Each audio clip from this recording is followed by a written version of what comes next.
Hare Krishna. Thank you, Mataji. Hare Krishna, everyone. Hare Krishna Hare Mataji. Krishna. Hare Krishna. Hare Krishna. Hare Krishna Mataji. Hare Krishna. Hare Krishna. Krishna. Hare Krishna Mataji. हरे कृष्णा, बहुत बहुत धन्यवाद हरे सबका हरे। आने के लिए। हरे कृष्णा, बहुत बहुत धन्यवाद। शुरू करते हैं। ओम अज्ञानातिमिरन्दस्य ज्ञानाञ्जन शलाकया चक्षुरुन्मिलितं येन तस्मै श्री गुरुवे नमः। श्री चैतन्य मनोभीष्टं स्थापितं येन भूतले स्वयं रूपा गदा मह्यं ददाति स्वपदान्तिकम्। हे कृष्णा करुणा सिन्धु दीनबन्धु जगत्पते गोपेश गोपिका कान्ता राधा कान्ता नमस्ते। सप्तकांचन गौरंगी राधे वृंदावनेश्वरी वृषभानुसुते देवी प्रणमामि हरिप्रिये। जय श्री कृष्ण चैतन्य प्रभु नित्यानंदा श्री अद्वैत गदाधर शिवसादि गौर भक्तवृंदा। हरे कृष्णा कृष्ण कृष्ण हरे हरे, हरे राम राम राम हरे हरे। तो बहुत बहुत धन्यवाद। अब आप मुझे फटाफट से बता दीजिए कि 13वें अध्याय का नाम क्या था।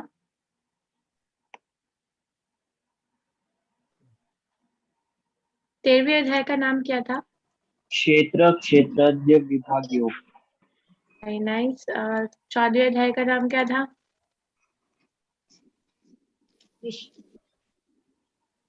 कल जो अध्याय किया था उसका नाम क्या था? प्रकृति के 3 गुण विभाग योग। प्रकृति के 3 गुण। Very nice. और 13वें अध्याय में कृष्ण से अर्जुन ने क्या 6 सवाल पूछे थे? प्रकृति क्या पूछे थे? 6 प्रश्न जी। प्रकृति क्या है, पुरुष क्या है, क्षेत्र क्या है, क्षेत्र क्या है, यज्ञ क्या है और ज्ञान क्या है। क्या है? पुरुष क्या है? क्षेत्र क्या है? क्षेत्र क्या है? ज्ञान क्या है? और क्या छठा क्या है?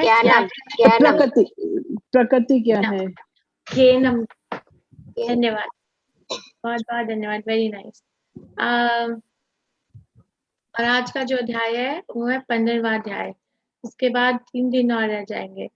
पुरुषोत्तम योग, सर्वोच्च हरे कृष्ण सॉरी सर्वोच्च पुरुष का योग, पुरुष उत्तम, पुरुषों में सबसे उत्तम। श्री श्री राधा गोविंद को प्रणाम करते हैं। आगे बढ़ने से पहले कल ये पढ़ा था हमने भौतिक प्रकृति के 3 गुण और 3 गुणों की परिभाषा 1 से 9वें श्लोक तक। इदम ज्ञानम उपाश्रिता। कृष्ण कहते हैं ये भौतिक प्रकृति के 3 गुणों के बारे में जो ज्ञान होता है ये सर्वोत्तम होता है। और 3 गुणों में लक्षण, क्रिया और मृत्यु।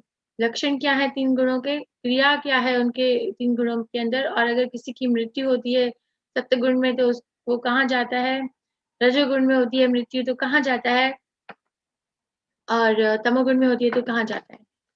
और फिर 3 गुणों को पार करना। कृष्ण कहते हैं कि एक माम चाहिए अव्यभिचारेण भक्ति योगेन सेवते सगुणान समतीत्येतान ब्रह्म भूयाय कल्पते। तो ये 3 गुणों से पार करके अगर कृष्ण की तरफ जाना होता है तो 3 गुणों से ऊपर उठना पड़ता है। आज का अध्याय का सारांश ये है। आज का अध्याय बहुत बहुत अच्छा है। सारे अध्याय अच्छे हैं मगर इसमें बहुत कुछ सीखने को मिलता है कृष्ण के बारे में। भौतिक संसार से अलग होना। कृष्ण इस भौतिक संसार को की तुलना एक बरगद के पेड़ से करते हैं जिसकी जो जड़ें हैं वो ऊपर की तरफ हैं और जिसके जो फल और पत्ते हैं वो नीचे की तरफ हैं, उल्टा पेड़। उससे तुलना करते हैं कृष्ण इस संसार की। और फिर स्थानांतरण, कृष्ण को कहाँ कहाँ से देखा जा सकता है। रख रखाव के रूप में कृष्ण हमारे कैसे भौतिक शरीर, सूक्ष्म शरीर और हमारी आत्मा तीनों का रख रखाव करते हैं। और वेदांत सूत्रों का सारांश फिर से एक बार। श्री भगवानुवाचा ऊर्ध्वं मूलमधो शाखम् अश्वत्थं प्रहुरव्ययम् छन्दंसि यस्य पर्णानि यस्यं वेद स वेदवित्। भगवान ने कहा जाता है कि एक शाश्वत वृक्ष है जिसकी जड़ें तो ऊपर की ओर हैं और शाखाएं नीचे की ओर, तथा पत्तियां वैदिक स्तोत्र हैं। जो इस वृक्ष को जानता है वह वेदों को ज्ञाता है। सो कृष्ण कहते हैं कि ये जो भौतिक शरीर है इसकी तुलना एक ऐसे वृक्ष के साथ है, एक ऐसा शाश्वत वृक्ष है। शाश्वत का अर्थ होता है जिसकी जो खत्म हो जाएगा, जिसकी शुरुआत होता है और जिसका अंत होता है, उस शब्द को शाश्वत कहा जाता है। अशाश्वत होता है कि जो कभी भी खत्म नहीं होता, जिसके ऊपर समय का प्रभाव नहीं होता। तो ये वृक्ष है जिसकी जड़ें ऊपर हैं और जिसकी शाखाएं नीचे हैं और पत्तियां जो है वो वैदिक स्तोत्र को संबोधित करती हैं। ये वृक्ष शाश्वत है, ये खत्म हो जाएगा। और अगर कोई ये इस वृक्ष का ज्ञान करता है और इस भौतिक जगत, जो वृक्ष को भौतिक जगत से तुलना की हुई है, तो यह वेदों का ज्ञाता है। ये है ये वृक्ष। तो ये वृक्ष अगर आपके जीवन काल में कोई आपने ऐसा आपका ऐसा कोई एक्सपीरियंस अनुभव रहा है जहाँ पे एक पेड़ जो है वो उल्टा है, जिसकी शाखाएं ऊपर हैं और जिसकी जो जड़ें, जिसकी शाखाएं नीचे हैं और जिसकी जड़ें ऊपर की ओर हैं। ऐसा हमारे जीवन काल में हमें कोई अनुभव है ऐसे वृक्ष का? प्रभुपाद समझाते हैं, है हमारे जीवन में ऐसे वृक्ष का अनुभव। एक वृक्ष जो नदी के पास खड़ा रहता है, और जो नदी है अगर उसमें कोई हलचल नहीं होती है, अगर नदी का पानी स्थिर होता है, तो जो उसकी जो रिफ्लेक्शन है, उसकी जो छाया है पानी के अंदर, वो उससे उल्टी दिखती है ना। पेड़ सीधा होता है मगर उसकी छाया पानी के अंदर उल्टी दिखती है कि नहीं दिखती है? हाँ माता जी, हाँ माता जी। दिखती है। तो हमारा तो एक छाया का हमारे जीवन काल में, बहुत बहुत धन्यवाद। छाया के हमारे जीवन काल में एक अनुभव है कि एक ऐसा वृक्ष है जो उल्टा हो रखा है। तो इसका अर्थ क्या होता है कि ये जो भौतिक जगत है ये छाया है, क्योंकि इसलिए उल्टा है सब कुछ यहाँ पे। मगर किसकी छाया है? आध्यात्मिक जगत।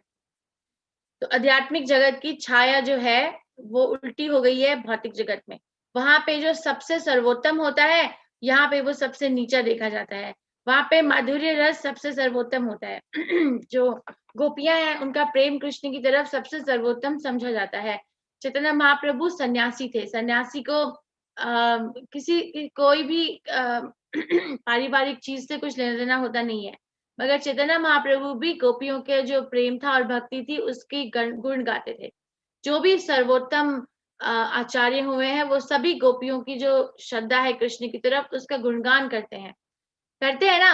मगर इस जगत में, इस भौतिक जगत में ऐसा किसी पुरुष या स्त्री का संबंध रहना जो विवाह के बाहर है, वो सबसे नीचे पाया जाता है। उसको तुच्छ माना जाता है उस संबंध को। पर वो जो आध्यात्मिक जगत है वहां पे ऐसा संबंध कृष्ण और गोपियों के बीच सर्वोत्तम पाया जाता है। तो उल्टा हो गया, जहाँ पे वो जो चीज वहां सबसे ऊपर है वो यहाँ पे सबसे नीचे हो गई। पर ऐसा कैसे हो गया? क्योंकि यहाँ पे सब कुछ 3 गुणों से प्रभावित हो गया। वहां पे कुछ भी 3 गुणों से प्रभावित नहीं होता है, वहां शुद्ध सत्व होता है। वहां पे कृष्ण के साथ सब जो भक्त रहते हैं उनके ऊपर कोई गुणों का प्रभाव नहीं होता। जैसे अगर कोई व्यक्ति कोई बीमारी के प्रभाव में होता है, तो प्रभुपाद समझाते हैं कि अगर किसी का शरीर बीमारी के प्रभाव में आ गया तो बीमारी जो है वो सबसे ज्यादा प्रभावशील होगी उस शरीर में। बाकी सब चीजें एकदम से नीचे हो जाएंगी। ऐसा होता है ना कि अगर किसी को कोई बहुत भयंकर बीमारी हो जाती है तो एक बीमारी को पीछे बाकी सब चीजें जो हैं वो नीचे हो जाती हैं। जैसे जबान का मन करता है कि चलो कुछ बाहर जाके खाने के लिए चलें, बाहर मार्केट में जाएं, गोलगप्पे खाएं, ये खाएं। पर अगर पेट में अगर कोई बीमारी है तो, या फिर गुर्दे में कोई बीमारी है, तो वो जो बाकी चीजों की जो इच्छाएं हैं वो एकदम खत्म हो जाती होती है ना।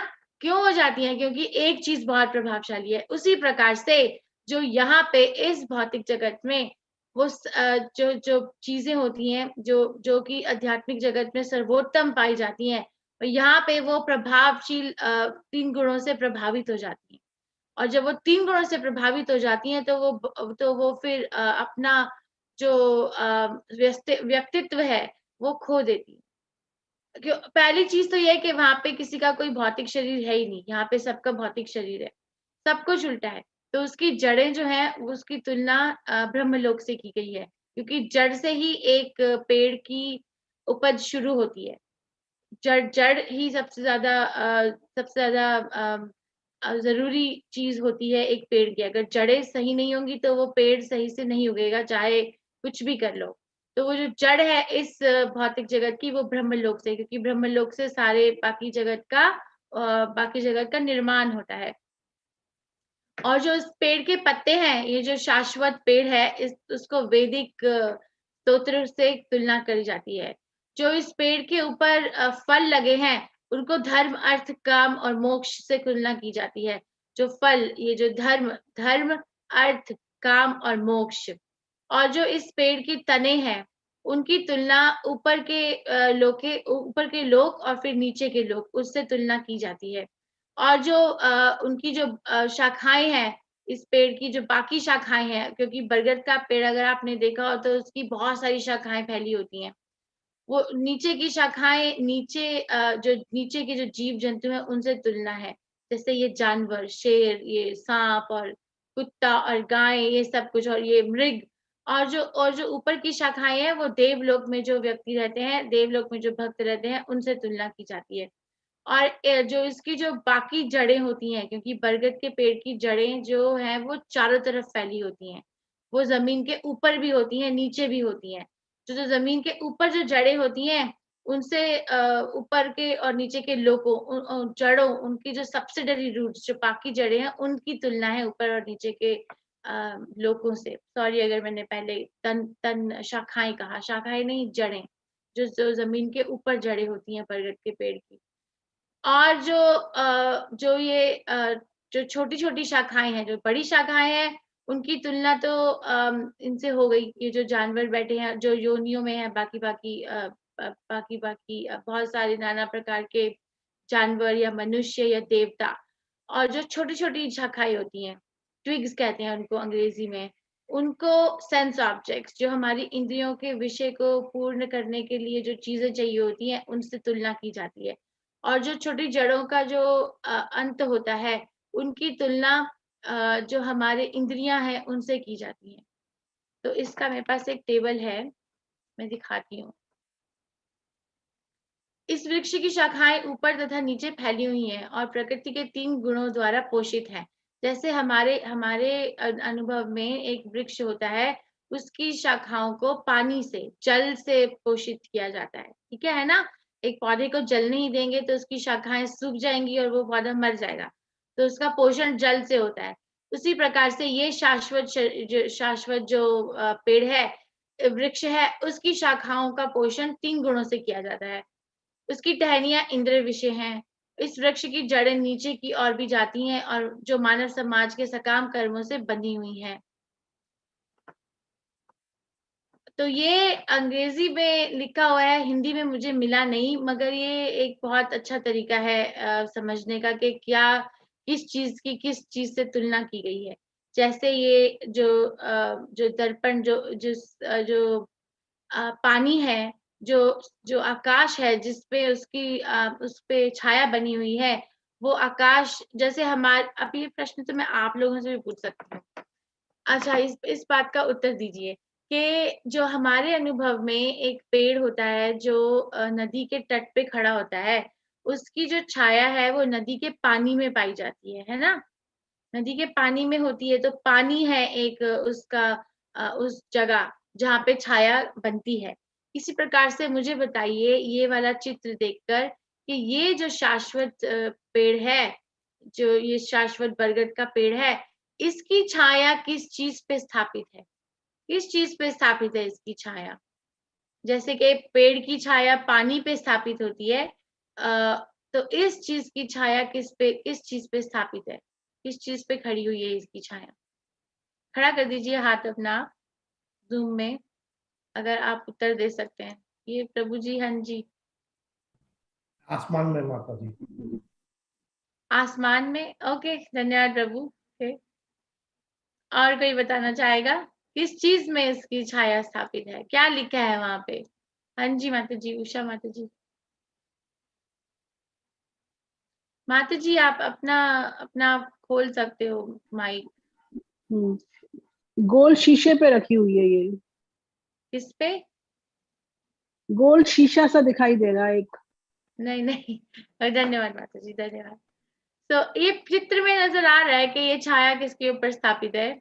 ध्यान से देखिए, किस क्या लिखा है वहां पर, सिर्फ देखने के लिए है। हाँ, ये अर्चना शर्मा माता जी। माता जी हरे कृष्णा। आवश्यकताएं, डिजायर। हाँ, वेरी नाइस, धन्यवाद। ठीक है, तो ये बहुत बहुत धन्यवाद। ये जो छाया है, ये इच्छा पे स्थापित है, ये हमारी इच्छा। तो एक जीव, एक आत्मा कृष्ण से क्यों अलग हो जाती है? क्योंकि उसकी इच्छा होती है। ये नहीं कि कृष्ण ने बोला कि तुम चले जाओ यहाँ से, ऐसा नहीं होता है। हमने इच्छा की, कृष्ण मुझे जाना है, आपसे दूर जाना है, तो कृष्ण फिर एक ऐसे भौतिक जगत का निर्माण करते हैं जहाँ पे हम जा सकते हैं।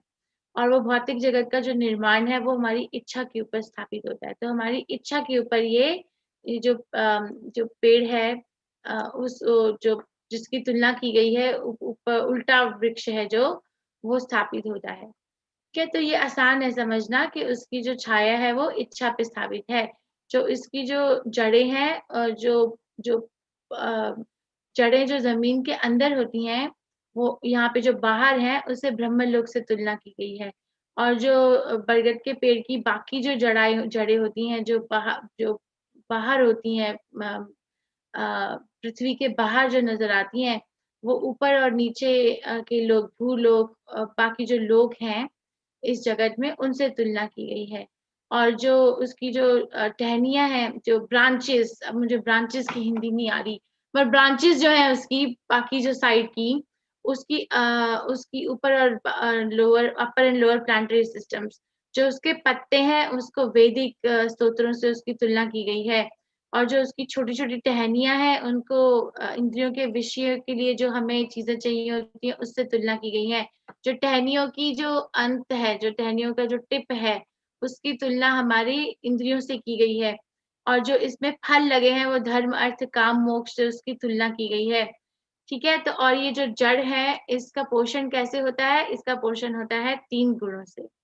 कृष्ण ने अब ये श्लोक में, ये वाला भी श्लोक 3 और 4, इस श्लोक में पहले से लेके चौथे श्लोक तक इस अध्याय के ये ज्ञान दे दिया हर एक व्यक्ति को कि यह भौतिक भौतिक जगत कितना कॉम्प्लेक्स है, कितनी मुश्किल गतिविधियां हैं इस जगत में। क्योंकि सबकी इच्छाएं अलग अलग तरह की होती हैं। हर एक आत्मा को शरीर मिलता है उसकी इच्छा के अकॉर्डिंग, इच्छा के अकॉर्डिंग उसका आत्मा का शरीर जो है वो धारण करती रहती है, बार बार बार बार बार बार। और वो एक टहनी से दूसरी टहनी, मतलब एक जगत से दूसरे जगत में वो टापते रहते हैं हम। मगर अंततः क्या हमारा उद्देश्य होना चाहिए, वो भी इसमें भी पता चलेगा। इस वृक्ष के वास्तविक रूप का अनुभव इस जगत में नहीं किया जा सकता। कोई भी नहीं समझ सकता कि इसका आदि कहाँ है, अंत कहाँ है, और इसका आधार कहाँ है। लेकिन मनुष्य को चाहिए कि इस दृढ़ मूल वाले वृक्ष को विरक्त के शस्त्र से काट गिराए। विरक्त मतलब होता है डिटैचमेंट, मतलब वैराग्य।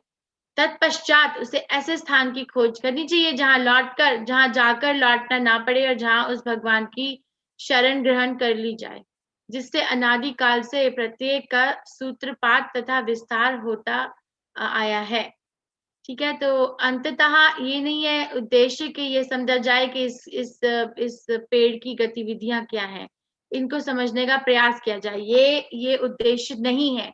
उद्देश्य ये है, ये आपको ये भक्त नजर आ रहे ना यहाँ पे, कि विरक्त होकर इस पेड़ को काट दिया जाए और ऐसी जगह जाया जाए जहाँ पे इतनी गतिविधियां नहीं हो, जहाँ पे एक ही चीज, एक ही परम पुरुष, एक ही पुरुषोत्तम की इच्छाएं है, जिनको हम सब मिलकर पूरी करें। और अगर हम उनकी इच्छा पूरी करते हैं तो हमारी इच्छा अपने आप पूरी हो जाती है। यहाँ पर हर व्यक्ति अपनी इच्छा पूरी करने में, हर जानवर अपनी इच्छा पूरी करने में बहुत बिजी रहता है।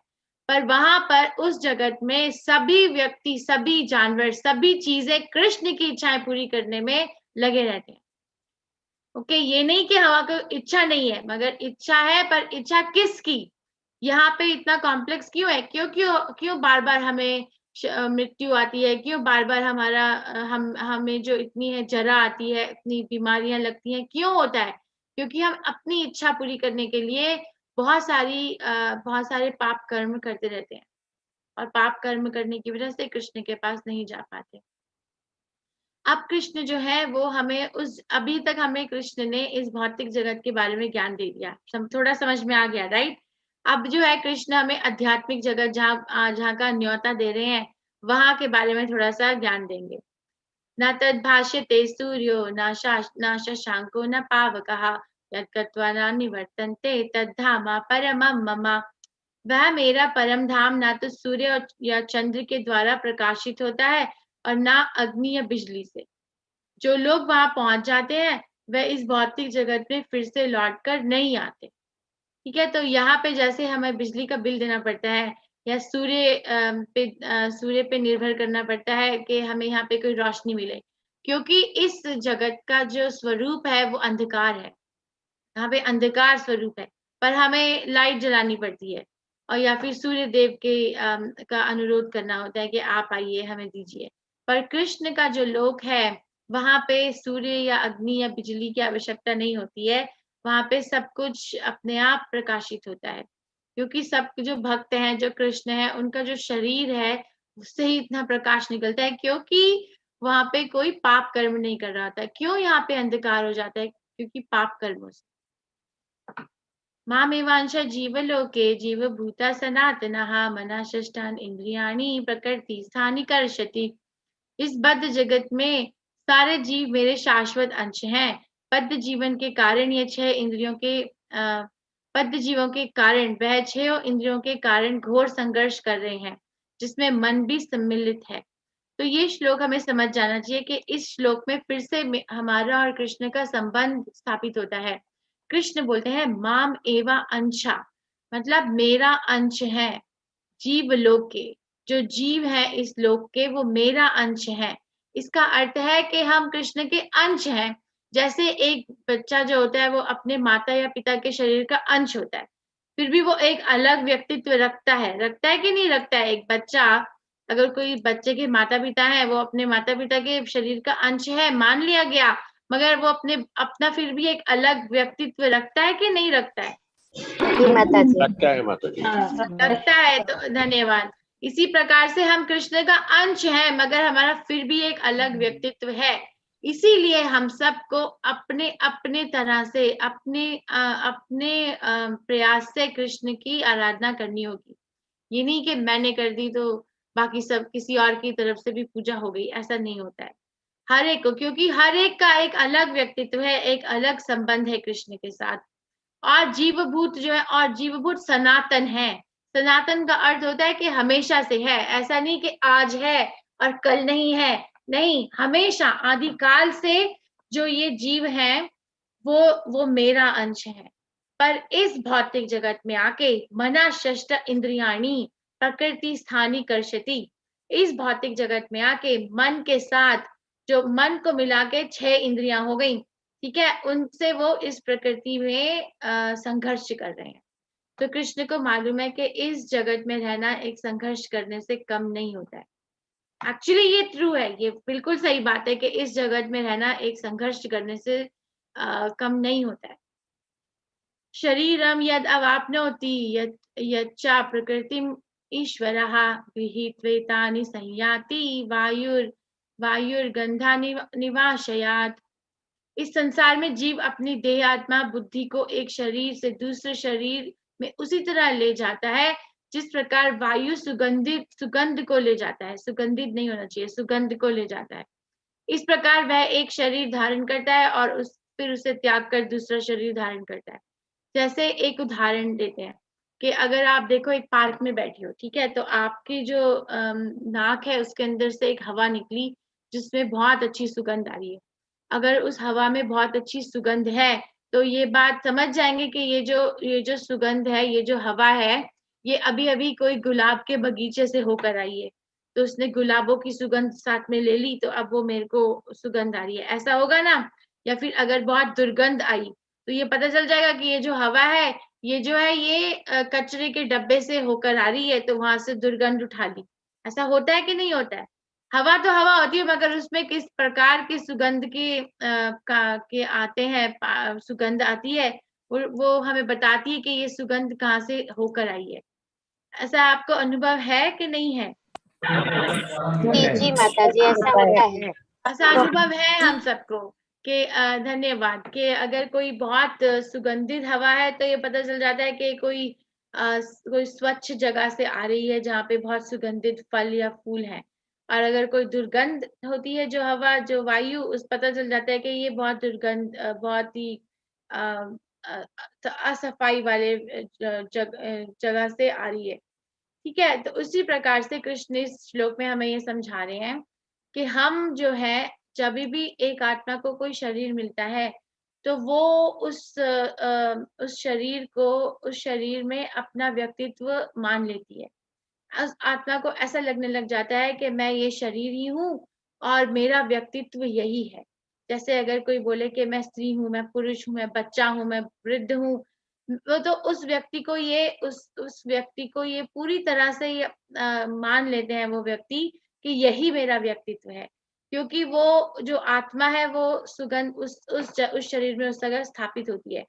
तो उसी प्रकार से जब वो शरीर छोड़ देती है आत्मा और फिर वो दूसरा शरीर अपना लेती है, और वो दूसरा शरीर, लेट्स से अगर वो दूसरा शरीर गाय का शरीर अपना लिया, तो वो वही आत्मा को उस गाय के शरीर में ही अपना व्यक्तित्व नजर आने लग जाएगा कि मैं गाय हूँ, मेरा बछड़ा है, मुझे घास खानी है। ऐसा होता है ना?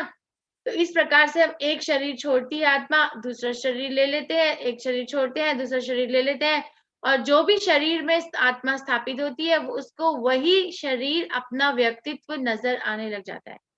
उसको ये नजर ही नहीं आता कि मेरा उस शरीर से संबंध है ही नहीं, मैं तो सिर्फ इस शरीर में बैठा हूँ, ऐसा, या बैठी हूँ, ऐसा नहीं कि मेरा ये शरीर मेरा व्यक्तित्व हो गया। तो कृष्ण, ये कितना अच्छा ज्ञान है ना। इस प्रकार दूसरा स्थूल शरीर धारण करके जीवन विशेष प्रकार का कान, आंख, जीभ, नाक तथा स्पर्श इंद्रियां प्राप्त करता है, जो मन के चारों पर सुपंजित है। इस प्रकार वह इंद्रिय विषयों के एक विशिष्ट समुच्चय का भोग करता है। ठीक है, तो हर एक व्यक्ति के आंख, कान, नाक जो त्वचा है, वो सब अलग अलग होती है। वो क्यों होती है अलग अलग, एक जैसी क्यों नहीं होती है? क्योंकि हमारे मन पे धारण करता है कि हमारे मन की स्थिति क्या है, उसके अनुकूल हमें अलग अलग तरीके के इंद्रियां मिलती हैं।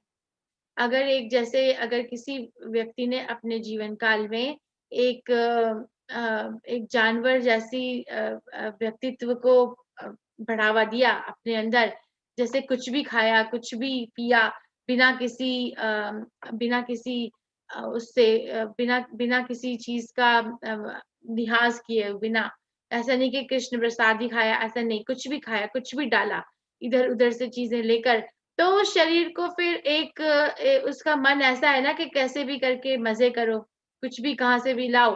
तो ऐसे मन को फिर कृष्ण के अनुकूल के अंदर कृष्ण उसकी अनुमति दे देंगे कि तुम्हें एक सुअर का शरीर मिल जाएगा। तो सुअर का जो शरीर होता है उसमें कुछ भी खा सकते हैं, कुछ भी पी सकते हैं, उसको कोई भी वो नहीं है कि ये चीज नहीं खानी तो ये चीज खानी है, ऐसा कुछ नहीं होता। ठीक है, तो अब बात समझने की ये है कि हमारे ऊपर निर्भर करता है कि हम अपना अगला शरीर किस प्रकार का लें। ये हमारे ऊपर अभी इस समय है, ये समय है हमारे ऊपर जिसमें हम ये बात सोच सकते हैं।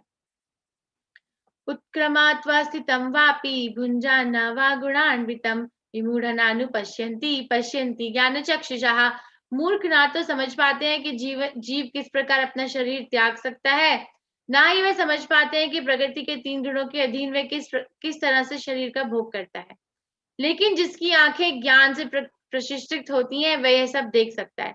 ठीक है, तो इसको ना एक उदाहरण बहुत अच्छा है, नामनिश्चर प्रभु समझाते हैं इस प्रकार से कि एक समय ऐसा आता है कि जब मतलब बहुत बड़े से बड़ा व्यक्ति, चाहे वो भगवान को ना भी माने, फिर भी वो ये सोचता है कि ये शरीर जो है ना बिल्कुल इसका क्या व्यक्तित्व है, क्या व्यक्तित्व है। जैसे उसको बोलते हैं शमशान वैराग्य, कि अगर कोई व्यक्ति शमशान घाट गया तो उसने वहां पे किसी व्यक्ति का शरीर जलते हुए देखा या फिर शरीर को मिट्टी में दबाते हुए देखा, तो वो जो व्यक्ति है उसके मन में ये विचार अपने आप आ जाता है कि ये शरीर क्या है, राख है ना। तो वो अपने घर आता है वापस, तो उसको कुछ दिन तक ये बात बहुत लगती रहती है उसके हृदय में कि ये जो शरीर है ये राख है, इसका कोई व्यक्तित्व नहीं है, एकदम जो मेरे आसपास हो रहा है वो सब कुछ झूठ है। तो वो 2-3 दिन तो ऐसा रहता है वो व्यक्ति वैराग में बन के। और मगर चौथे दिन, 5वें दिन या छठे दिन क्या होता है कि बहुत हो गया, आप ये तो मुझे बहुत मुश्किल लग रहा है समझना, चलो टीवी चलाओ और 1 कप चाय दो।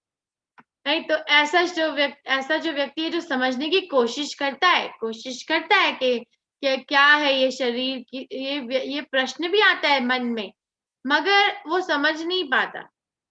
तो क्योंकि उसकी आंखों में ज्ञान नहीं है, वो समझ नहीं पाता। और मगर जो व्यक्ति जिसकी आंखों में ज्ञान होता है, ज्ञान चक्षुषः, वो व्यक्ति समझ पाता है, उसका वैराग्य जो होता है वो असली होता है। तो नकली वैराग्य, ये जैसे किसी को गाड़ी समझ नहीं आती कि खराब हो गई तो इंजन में क्या क्या मुसीबत है, क्या करना है। अगर आप मैकेनिक के पास लेके जाइए, उसको समझ में आ जाएगा कि कहाँ पे क्या मुसीबत है, क्या करना है। इसीलिए अगर इस आध्यात्मिक ज्ञान में अगर किसी को आगे बढ़ना होता है और कोई बहुत गंभीर होता है, जो सच में समझना चाहता है, ये नहीं कि अपने मनोबल पे समझना चाहे। जैसे मैंने आपको समझाया कि शमशान घाट से आए और 2-3 दिन तो सोचते रहे कि क्या है, 5वें छठे दिन हो गया कि चलो चाय पिलाओ और टीवी चलाओ। वो नहीं, वैसा नहीं। ठीक है, अगर सच में गंभीरता से समझने का अगर कोई इच्छुक होता है, तो उसको फिर ऐसे गुरु की आवश्यकता पड़ती है। उस व्यक्ति के लिए गुरु होना बहुत जरूरी होता है, क्योंकि फिर गुरु जो है वो ज्ञान दे सकते हैं।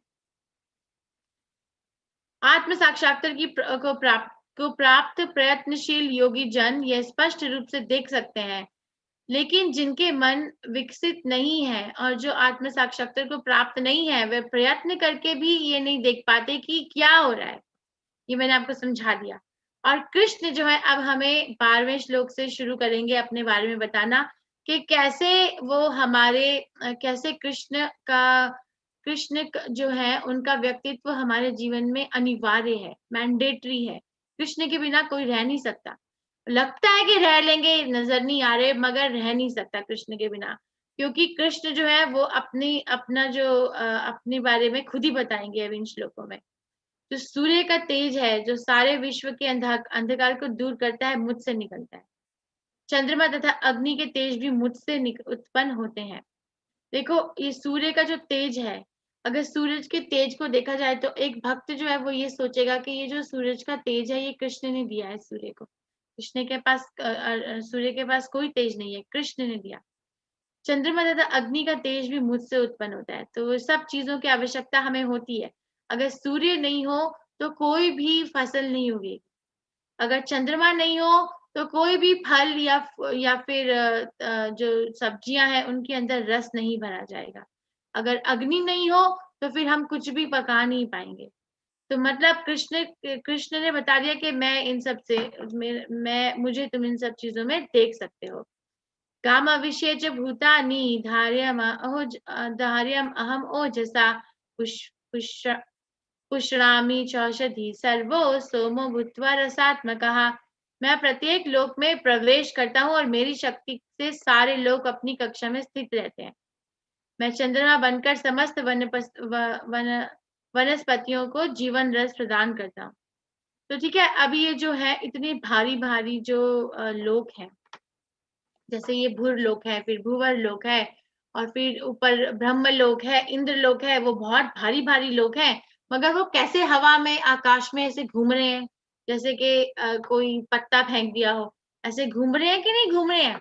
उसको हम साइंटिस्ट बनकर बनाने की कोशिश करते हैं कि एक ऑर्बिट है, उसमें कोई फिजिक्स है, ग्रेविटेशन है, ये है वो है, ये करते रहते हैं। पर ऐसा है कि नहीं है कि ये बहुत बड़े बड़े लोग हवा में घूम रहे हैं, हाँ जी माता जी। घूम रहे हैं ना। तो ये कैसे घूम रहे हैं, कैसे घूम रहे हैं? कृष्ण ने कहा ये मैं प्रवेश करता हूँ और मेरी शक्ति से सभी लोग अपनी कक्षा में स्थित रहते हैं। प्रभुपाद इसको बहुत अच्छे से समझाते हैं। प्रभुपाद कहते हैं कि जो मृत शरीर होता है वो भारी हो जाता है, और जो शरीर जीवित होता है वो पानी के ऊपर तैर सकता है, पर जो मृत शरीर होता है वो डूब जाता है, वो भारी होता है, बाद में फिर से ऊपर आ जाता है क्योंकि उसमें सड़ना शुरू हो जाता है, तो उसमें बहुत कीटाणु होते हैं, तो हवा निकलती है। मगर अगर एक शरीर जीवित है तो वो हल्का होता है, और अगर जो शरीर जिसकी मृत्यु हो गई है वो बहुत भारी होता है। तो वो क्यों होता है हल्का? हल्का क्यों होता है? क्योंकि उसके अंदर परमात्मा और आत्मा होते हैं। स्पिरिट जो होती है, जो आत्मा होती है और जो परमात्मा होते हैं, वो शरीर को हल्का कर देते हैं, इतने भारी शरीर को भी हल्का। इसीलिए ये जो इतने बड़े-बड़े जो ब्रह्मांड में इतने बड़े-बड़े जो लोग हैं, वो कैसे घूम रहे हैं, कैसे उनमें ऐसे हवा के जैसे स्थापित हैं आकाश के अंदर, और नीचे गिरते भी नहीं हैं। वो इसीलिए होता है क्योंकि कृष्ण उसके अंदर अंदर जाते हैं और कृष्ण उसको जीवित करते हैं। और चंद्रमा प्रभुपाद इसको कहते हैं कि जो चंद्रमा के बारे में कृष्ण ने ये कहा कि समस्त वनस्पतियों को जीवन रस प्रदान करता हूँ। तो प्रभुपाद कहते हैं कि अगर कोई कृष्णा भावनामृत में रिसर्च करना चाहे तो ये वाला टॉपिक उठा ले। को अब कृष्ण ने तो कह दिया कि चंद्रमा की वजह से वनस्पतियों में जीवन रस का उत्पन्न होता है। अब वो कोई नहीं मानना चाहता तो इसे प्रूव करके दिखा दे। अंततः वो कृष्ण तक ही पहुंचेगा। मिट्टी के अंदर रस नहीं होता है, मिट्टी के अंदर गंध होता है, गंध होती है मिट्टी के अंदर, रस नहीं होता। रस जो है वो चंद्रमा से आता है। अहम वैश्वानरो भूत्वा प्राणिनां देहमाश्रितः प्राणापान समयुक्तः पंचामृतम चतुर्विधम। मैं समस्त जीवों के शरीर में 5 अग्नि वृष्णावर हूँ, और मैं श्वास प्रवास प्राण वायु में रहकर 4 प्रकार के अन्नों को पचाता हूँ। तो ये जो है ये डॉक्टर भी बन सकते हैं। भगवत गीता पढ़ के ज्ञान आता है कि अगर किसी व्यक्ति को खाना पचाने में मुश्किल होती है, इनडाइजेशन होती है, इसका अर्थ होता है कि उसके जो पेट में जो पंच अग्नि है वो ठंडी पड़ गई है। तो आयुर्वेद जो है उसमें उसकी उसकी बीमारी का इलाज कैसे करते हैं? आयुर्वेद के चिकित्सक वो जो ठंडी पड़ जाती है जो अग्नि, उसको दोबारा से उगाने की कोशिश करते हैं। वो अग्नि क्या है? वो कृष्ण है। वो कृष्ण है जो हमारे जो खाना हम पचाते हैं उसमें उसको जो अग्नि को जो अंदर जो क्षमता आती है वो कृष्ण से आती है। और जो श्वास और प्रवास जो हम अंदर लेते हैं हवा और जो बाहर छोड़ते हैं हवा, उससे मिलकर हमारे हम अपने अन्न को पचाते हैं। ये बातें पता नहीं होती हैं अगर ये भगवत गीता ना पढ़े, अगर गुरु से ना सीखें और भक्तों के बीच में ना बैठे तो कभी समझ में नहीं आएगा कि कैसे हो रहा है। इसी प्रकार से अगर किसी के शरीर में कोई खाने को पचाने की मुश्किल उत्पन्न होती है, तो उसकी जो उसका जो ट्रीटमेंट होता है, वो होता है कि अग्नि के अंदर पेट के अंदर जो अग्नि है उसको दोबारा से प्रज्वलित किया जाए, और अपनी जो श्वास और प्रवास है उसको एक तरीके से किया जाए, ब्रीथ किया जाए, मगर क्योंकि वो कृष्ण है। तो अभी तक हमने क्या समझा कि हमारे भौतिक जगत में हमारे भौतिक शरीर को कृष्ण कैसे हमारा ध्यान रख रहे हैं, रख रखाव कर रहे हैं। भौतिक जगत में हमें रहने के लिए जगह चाहिए तो हमें लोक दिया, और ऐसा जगह चाहिए कि वो एक जगह स्थापित हो। और हमारा जो भौतिक जगत है, हमारा जो भौतिक शरीर है, उसको उसमें ताकत, उसमें शक्ति डालने के लिए अन्न चाहिए। तो कृष्ण वो अन्न को पचाने की शक्ति भी है, अन्न भी है, क्योंकि चंद्रमा में जो वनस्पतियों से जो रस भरा जाता है वो भी कृष्ण से आता है। अब कृष्ण ये बताते हैं कि कैसे मैं एक सूक्ष्म शरीर, माइंड इंटेलिजेंस, उसको उनका कैसे ध्यान रखता हूँ, और कैसे मैं आध्यात्मिक शरीर आत्मा का कैसे ध्यान रखता हूँ। सर्वस्य चाहं हृदि सन्निविष्टो मत्ता स्मृतिर्ज्ञानमपोहनं च वेदैश्च सर्वैरहमेव वेद्यो वेदान्तकृत् वेदविद्येव चाहम्। मैं प्रत्येक जीव के हृदय में आसीन हूँ। सर्वस्य चाहं हृदि सन्निविष्टो, कहा हूं मैं? हर एक जीव के हृदय में हूँ। और मत्ता स्मृति ज्ञानम अपोहनम चा, मत्ता तो मुझसे ही स्मृति, ज्ञान और विस्मृति होती है। मत्ता स्मृति और ज्ञानम, मत मतलब होता है इंटेलिजेंस, स्मृति मतलब मेमोरी, और ज्ञानम नॉलेज नहीं, इसमें 3 चीजें हैं, मेमोरी, इंटेलिजेंस एंड फॉरगेटफुलनेस। जैसे हम जो किसी चीज को याद रखते हैं, वो याद रखने की क्षमता कृष्ण से आती है। इंटेलिजेंस जो हम बुद्धि, जो हम नई चीज को सीखना चाहते हैं, उस चीज को, नई चीज को सीखने की बुद्धि कृष्ण से आती है। और अगर हम कोई चीज भूल जाते हैं तो वो जो विस्मृति होती है, जो भूलने की क्षमता होती है, वो भी कृष्ण से आती है।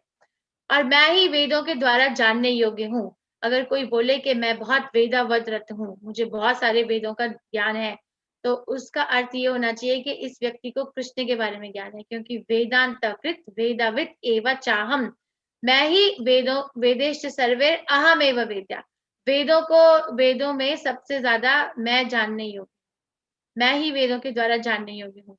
तो अगर अंततः कोई इतने वेदों का पठन करके कृष्ण तक नहीं पहुंचता, तो उसने केवल अपना समय व्यर्थ किया उसने अपना जीवन और समय, क्योंकि वो कृष्ण तक पहुंच ही नहीं पाया। और कृष्ण ने यहाँ भी कहा, एक जो ज्ञान होता है उसका अंत भी तो होता है ना कुछ। अगर कोई कॉलेज जाता है, स्कूल जाता है, तो एक उद्देश्य होता है ना कि इस कक्षा का जो उद्देश्य है वो ये है कि इस कक्षा के अंत में आपको इस बात का ज्ञान आना चाहिए। ऐसा होता है कि नहीं होता? ऐसा तो नहीं कि कुछ भी पढ़ते रहो, कहाँ से भी पढ़ते रहो, वो तो बिना उद्देश्य की शिक्षा हो गई। तो ऐसे वेदों का उद्देश्य क्या है? वेदों का उद्देश्य है कि कृष्ण को जानना। और निस्संदेह मैं वेदांत का संकल्प करता तथा समस्त वेदों को जानने वाला हूँ। मतलब कृष्ण ने वेद व्यास बन के वेदांत लिखे भी और वेदों को जाना भी। ठीक है। जीव 2 प्रकार के हैं, च्युत्य तथा अच्युत्य। भौतिक जगत में प्रत्येक जीव च्युत्य क्षर है और आध्यात्मिक जीवन में प्रत्येक जीव अच्युत्य कहलाता है। सो ये वाला जो श्लोक है, इसके अंदर 2 शब्द का उपयोग हुआ है, अच्युत्य और च्युत्य। जो अच्युत्य होते हैं वो जीव कभी भी भौतिक जगत में आते ही नहीं है। ऐसे व्यक्ति, ऐसे जीव जो आध्यात्मिक जगत में गोलोक, वृंदावन या वैकुंठ धाम में कृष्ण के साथ रहते हैं, वो अच्युत्य होते हैं। क्या चीज एक व्यक्ति को अच्युत्य बनाती है और क्या चीज एक आत्मा को च्युत कर देती है? वो होती है कृष्ण की स्मृति। अगर कोई कृष्ण को भूलना चाहता है और अपने आप को इस कर्ता समझता है और अपने जीवन में आनंद उठाना चाहता है, तो ऐसी आत्मा जो होती है वो च्युत होती है, वो गिर जाती है अपने स्थान से। क्योंकि आत्मा का स्थान है कृष्ण के साथ रहना, कृष्ण की सेवा करना। पर जो आध्यात्मिक जगत में आत्मा है वो अच्युत्य होती है। क्योंकि वो हमेशा कृष्ण को याद रखती है, कृष्ण का सेवा करने में हमेशा तत्पर रहती है। इन दोनों के अतिरिक्त एक परम पुरुष परमात्मा है जो साक्षात अविनाशी है और जो तीनों लोगों में प्रवेश करके उनका पालन कर रहे हैं। ठीक है। तो कृष्ण जो है वो अपने बारे में खुद ही बता रहे हैं कि मैं अच्युत और च्युत से भी ऊपर होता हूँ। ऐसा नहीं कि मुझे तुम अच्युत या च्युत के कैटेगरी में भी बांध सकते हो। मैं बांध नहीं सकता, क्योंकि मैं परम पुरुष परमात्मा, इन दोनों के अतिरिक्त एक परम पुरुष परमात्मा है जो साक्षात अविनाशी है। तो कृष्ण च्युत और अच्युत दोनों जीवों का ध्यान रखते हैं, दोनों जीवों का ध्यान रखते हैं। और इसका मतलब कि कृष्ण दोनों से ऊपर है।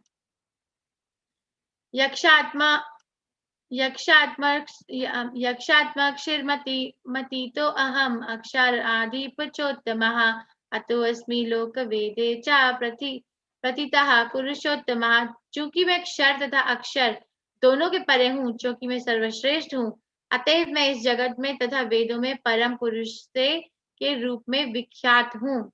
तो कृष्ण ने यहाँ पे फिर से एक बार बता दिया कि उनका जो संबंध है वो अच्युत्य और च्युत्य या क्षर या अक्षर दोनों से परे होता है।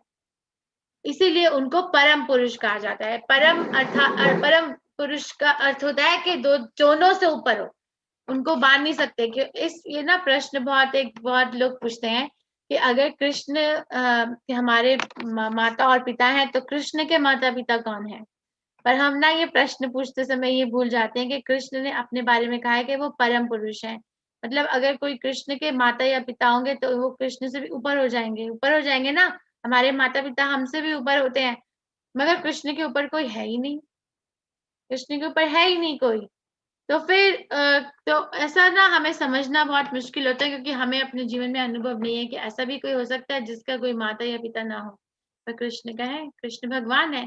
और कृष्ण का ये परम पुरुष स्थान जो है वो बहुत उच्च कोटि के जो भक्त होते हैं वो मानते हैं और कृष्ण को कृष्ण का वर्णन करते हैं, कृष्ण की आराधना करते हैं और कृष्ण को संतुष्ट रखने का प्रयास करते हैं। हम श्रीमद् भागवतम में पढ़ते हैं शिव भगवान की आराधना कृष्ण के लिए, ब्रह्मा की आराधना कृष्ण के लिए। 10वें स्कंद के 14वें अध्याय में ब्रह्मा की आराधना आती है। इंद्र की आराधना, इंद्र भगवान ने तो बहुत बार आराधना की है श्रीमद् भागवतम के अंदर। वो सब कृष्ण के आगे जाके आराधना करते हैं, पर पता नहीं हम क्यों पॉलिटिकल एजेंडा बना देते हैं। यहाँ पे देखो ये जो शिव भगवान है वो अपनी जो धर्म पत्नी है सती, उनको कृष्ण के बारे में बहुत विस्तार से वर्णन करते हैं, कृष्ण की लीलाओं का। और ब्रह्मा जो है वो सबको सिखाते हैं कि कृष्ण के ऊपर, कृष्ण की आराधना कैसे करनी चाहिए, कृष्ण को संतुष्ट कैसे करना चाहिए। यो माम एव समुद्धो जानाति पुरुषोत्तमः स सर्व विभजति माम सर्व भावेन भारता। जो कोई भी मुझे संशय रहित होकर पुरुषोत्तम भगवान के रूप में जानता है, वह सब कुछ जानता है। अतएव हे भरतपुत्र, वह व्यक्ति मेरी पूर्ण भक्ति में रत होता है। तो ये जो 18वां श्लोक था वो फिर से संबंध स्थापित कर रहा था कृष्ण और बाकी जीवों का। याद है मैंने बताया था कि वेदांत सूत्रों का जो सारांश होता है वो 3 चीजों में उसका अंत होता है। एक होता है संबंध, दूसरा है अभिदय और तीसरा होता है प्रयोजन। तो संबंध स्थापित हो गया कि कृष्ण क्षर और अक्षर दोनों से ऊपर है, वो परम पुरुष है, क्योंकि कृष्ण जो है वो क्षर और अक्षर दोनों को मेंटेन करते हैं। और यहाँ पे जो है अगर कोई आत्मा, अगर कोई महान आत्मा इस बात को जान लेती है और समझ लेती है, तो फिर उनकी गतिविधियां क्या रहती हैं, उनकी एक्टिविटी क्रियाएं क्या रहती हैं। तो ऐसा व्यक्ति मेरी पूर्ण भक्ति में रत रहता है। ये होता है अभिधेय। संबंध को समझने के बाद उसमें क्या क्रिया होनी चाहिए, उस संबंध से उस क्रिया को करने को अभिधेय कहा जाता है। और फिर प्रयोजन, उद्देश्य क्या है ऐसी क्रिया करने का, संबंध ढूंढने का, ये इस श्लोक में है। इति गुह्यतरम शास्त्रम इदं मुक्तम मया नघः एतद् बुद्ध्वा बुद्धिमान स्यात् कृतस्व भारता। हे अनघ, यह वैदिक शास्त्रों का सर्वाधिक गुप्त अंश है जिसे मैंने अभी प्रकट किया है। जो कोई इसे समझता है वह बुद्धिमान हो जाएगा और उसका प्रयास पूर्ण होंगे। ठीक है, तो ये है उद्देश्य कि मेरा जो प्रयास है कृष्ण के पास जाने का वो पूर्ण हो, वो होता है प्रयोजन। हाँ, संबंध, कृष्ण जो है वो क्षर और अक्षय दोनों से ऊपर है, वो परम पुरुष है। अभिदय के अगर कोई व्यक्ति ये बात समझ लेता है तो वो कृष्ण की भक्ति में लीन होता है। प्रयोजन, उद्देश्य क्या है कि मेरे प्रयास पूर्ण हो, मेरी भक्ति जो है वो पूर्ण हो और मैं कृष्ण के पास वापस जाऊं।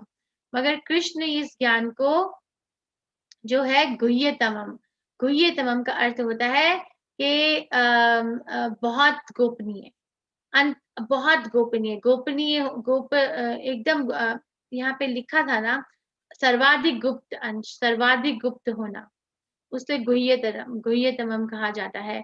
भगवद गीता के अंदर 3 तरह के गुप्त ज्ञानों का वर्णन है। एक होता है गुह्यम, एक होता है गुह्यतरम और एक होता है गुह्यतमम। तो गुह्यम जो ज्ञान है वो हमने दूसरे अध्याय में पढ़ा था कि मैं शरीर नहीं आत्मा हूँ।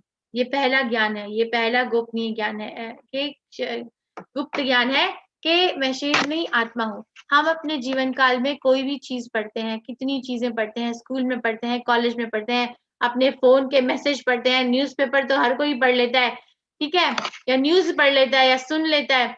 तो उसमें कोई भी ऐसा गुप्त ज्ञान नहीं आता, सिर्फ शास्त्रों के अंदर ज्ञान आता है ऐसा कि मैं आत्मा हूँ, शरीर नहीं हूँ। दूसरा जो है गुप्त ज्ञान वो है गुह्यतरम। वो क्या है कि अच्छा मैं आत्मा हूँ तो मैं कृष्ण का अंश हूँ। ये दूसरा गुह्यतरम, ये दूसरा गुप्तनीय ज्ञान है कि मैं शरीर का अंश हूँ। ये आत्मा जो है वो कृष्ण का अंश है, शरीर का नहीं, कृष्ण का अंश है, मैं माफी चाहती हूँ।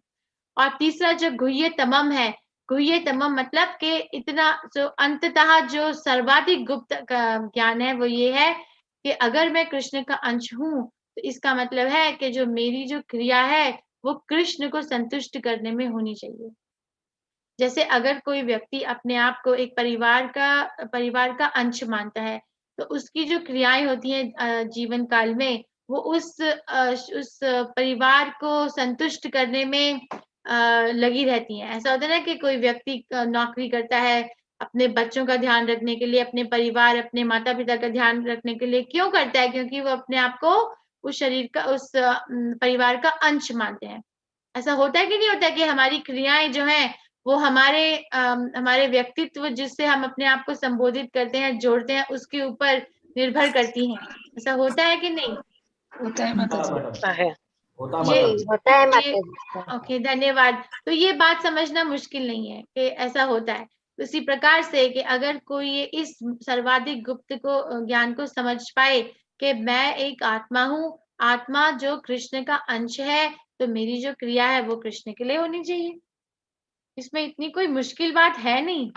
और प्रभुपाद कहते हैं इस अध्याय के ये वाले श्लोक में, और पहले जो बीच में एक श्लोक आया था जब कृष्ण ने क्षर और अक्षय के बारे में ज्ञान दिया था कि एक आत्मा को एकदम से कृष्ण की तरफ एकदम से एकदम से उनका आकर्षण होना चाहिए कृष्ण की तरफ, ये ज्ञान देखने के बाद। मगर होता नहीं है। मैंने एक बार मंदिर में इस बात पे चर्चा की थी भागवतम क्लास में कि ऐसा क्यों नहीं होता कि कृष्ण जो है अपने अपने जीवन में अपने लोक के बारे में, गोलोक वृंदावन के बारे में, वैकुंठ के बारे में इतना ज्ञान देते हैं, तो हमें एकदम से हमें एकदम से आकर्षण हो जाना चाहिए कि मुझे वहां जाना है। मगर ऐसा होता नहीं है।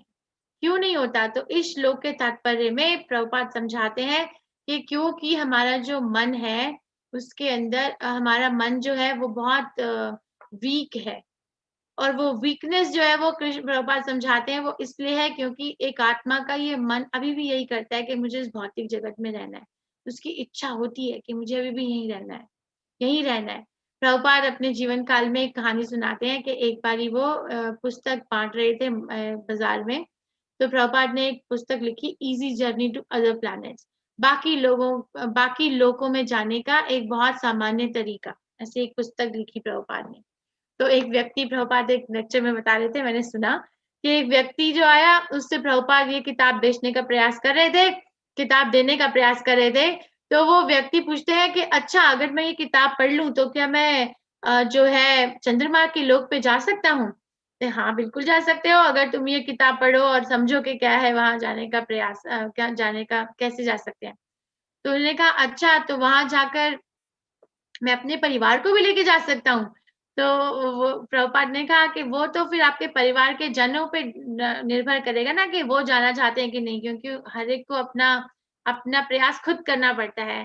तो फिर वो उस व्यक्ति ने कहा नहीं, मुझे ये किताब नहीं चाहिए, क्योंकि अगर मैं अपने परिवार को लेके नहीं जा सकता तो फिर मैं अकेले जाके क्या करूंगा। तो प्रभुपाद समझाते हैं कि हमें इतनी इच्छा होती है इस भौतिक जगत में रहने की कि अगर कृष्ण आके खुद भी बोले कि चलो मेरे साथ वापस, तो भी हम जाना चाहते ही नहीं। भगवान खुद आए मगर फिर भी नहीं गए हम। तो ये है 15वें अध्याय का सारांश।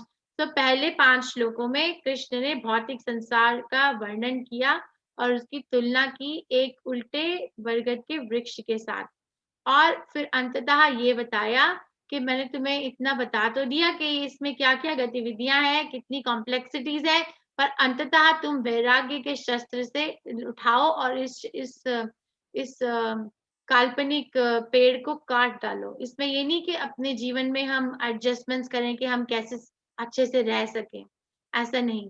तो असंग शस्त्रेण धृतेन चित्वा फिर स्थानांतरण, कि कृष्ण ने अपने स्थान जहां वो बुला रहे हैं, अगर हम एक जगह नहीं बैठे, जैसे मैं अगर अपने घर में इस कुर्सी पे नहीं बैठी तो इसका मतलब ये ना कि मैं उठ के कहीं और जाऊंगी। ऐसा तो नहीं कि मैं हवा में घुल जाऊंगी। तो अगर यहाँ नहीं बैठना तो फिर कहाँ जाना है? कृष्ण उसका ज्ञान देते हैं कि यहाँ से उठकर मेरे पास आओ, और मेरा जो लोक है वो अपने आप प्रज्वलित होता है, वो अग्नि पे या सूर्य पे निर्भर नहीं करता। उसे प्रश्यन्ति ज्ञान चक्षुषा। और वहां पे हमने शमशान वैराग्य के बारे में भी चर्चा की थी कि कोई व्यक्ति समझने का प्रयास करता है अपने मनोबल से, पर वो समझ नहीं पाएगा। वो व्यक्ति समझ पाएगा जिसके चक्षु में ज्ञान है। और रख रखाव के रूप में कृष्ण हमें कैसे हमारा रख रखाव करते हैं, कैसे हमारे भौतिक शरीर का रख रखाव करते हैं, सूक्ष्म शरीर का रख रखाव करते हैं और कैसे हमारी आत्मा का रख रखाव करते हैं। और फिर वेदांत सूत्रों का सारांश जो संबंध, अभिधेय और प्रयोजन पे जो चर्चा की, वो 16 से 20वें श्लोक में इति गुह्यतमं शास्त्रम। ओके, सो ये बहुत अच्छा अध्याय है, बहुत छोटा अध्याय भी है। कृपया करके आज इस अध्याय को पढ़ लें। इस अध्याय को पुरुषोत्तम मास भी होता है ना। लास्ट ईयर 2020 में पुरुषोत्तम मास था, तो उस महीने में हम रोज 15वें अध्याय का अध्ययन करते थे। अगर किसी को कोई प्रश्न, हर्षिता, रूपा माता जी, मैं आपके लिए एक कक्ष बना दूं? जी माता जी। 5 मिनट में फिर मैं वापस बुला लूंगी, ठीक है? एक मिनट में लाइव स्ट्रीम बंद कर देती हूँ।